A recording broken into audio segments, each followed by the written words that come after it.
It's Jenny Cassell again. I got some requests about how I've been making these videos, and I'm going to show you the app that I use to screencast. There was an email from Tracy today about Screencast-o-matic, which is another service, and I'm going to explore that one also. It's not been free before, so I've not tried it out, but this is Screencast-o-matic, and it's a really simple app to use. So here we go. It works on Chrome, PC. The district document cameras integrate with it beautifully. So you're able to have your document camera recording or displaying and write and record. It's a wonderful tool to use at school as well. So there's lots of other screencasting apps, some that work on iPad or tablets too. So if you know more about them, please share. This is a time for lots of learning. So you'll need to create an account. Once you've done so, Screencast-o-matic is the name of this particular software here. So once you've created your account, you'll have lots of ways that you can use it. There is a little recorder that you have to install from their website. So you'll get it from the web store, and that's really easy to do.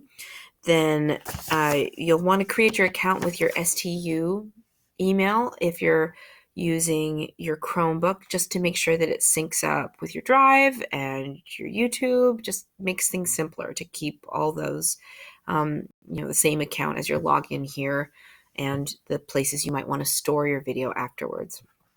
So when you click start recording for free, it's going to allow you to download your recorder. So I have the recorder already downloaded. So, and you'll see that I'm logged in up here as well.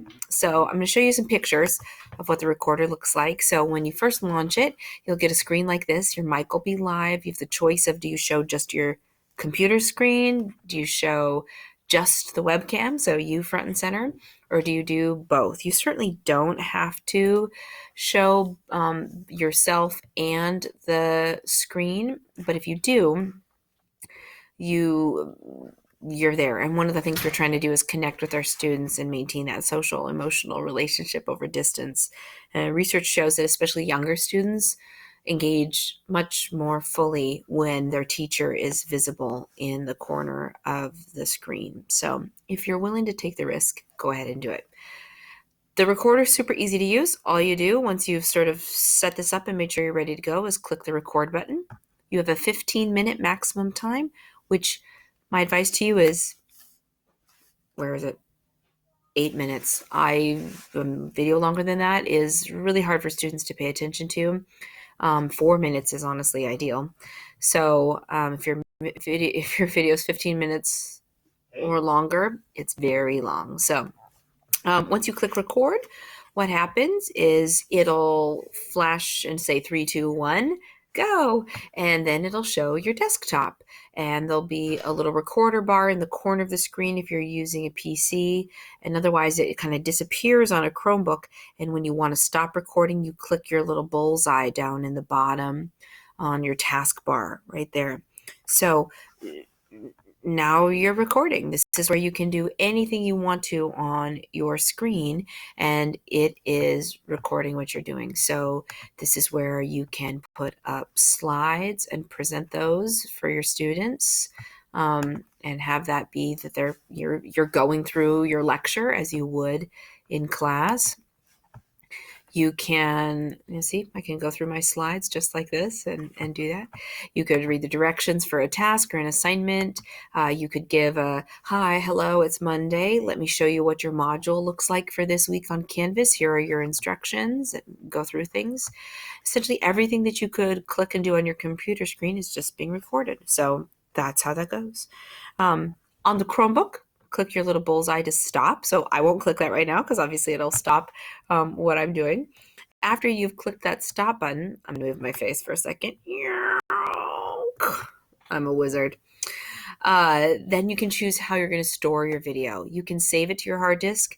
Your Chromebook hard disk is very small. I wouldn't recommend doing that. You can upload it to Screencast-o-matic. They have a server where you can store things. I sent a help request into them earlier this week, and they obviously are being inundated by requests right now because lots of people are making this transition. So You can store stuff there. You can link from there and embed things. You can't necessarily re-download that video to save it someplace else afterwards. Once you save it with them, it's saved with them. You can upload directly to YouTube. This is what I do on my PC. It is not working for me on the Chromebook. And you can also upload the video directly to your Google Drive. I tried this and it's slick and it's easy. And from there, you can upload it very easily to YouTube. So that's the method I'm going to use on my Chromebook while we're here at home. Is I'm going to choose to upload it to my Google Drive, and then afterwards, when I'm ready, put it onto YouTube. So I'm put my face back where it goes. Yeah. Again, that wizardry. It's strong. So, just kidding. Put it back. So you'll need to make sure that you have an account. If you're like here, you'll see that this picture is as if I were publishing it to YouTube. You'll want to make sure you're signed in to your Google Drive here if you're uploading it to your Google Drive. So you'll click there and sign in and give permissions. You need to title your video and then write a description. You can make this longer if you put it on YouTube later, or if you're saving it to your Google Drive. I don't remember that it asks you one. And for when I upload videos to YouTube, I make them public and I make sure that I'm always under the education category. And I'll be honest with you, the first video I uploaded to YouTube, I don't think I even had my face in it, was perhaps the most intimidating thing I had ever done. So if it's something that scares you, the idea of doing that, it's like the polar bear plunge. It's really, yeah, it's insane. And it feels very bizarre to consider doing and to make that choice. So once you do that, though, it's a really wonderful platform to be able to utilize, and kids are comfortable with it and very familiar with it. That being said, all these ways work. So then you'll publish your video. It'll encode your video or upload your video. That takes some time. And so you can walk away from your Chromebook and it'll either save it wherever you're saving it or upload it to YouTube. And that's literally all there is. From there, you can link and share that video. That's what I've been doing, just copying the link from YouTube and sending in these emails. You can link or embed those things in Canvas or in Google Classroom.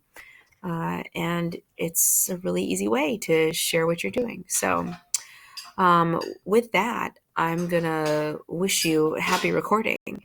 So good luck, everybody.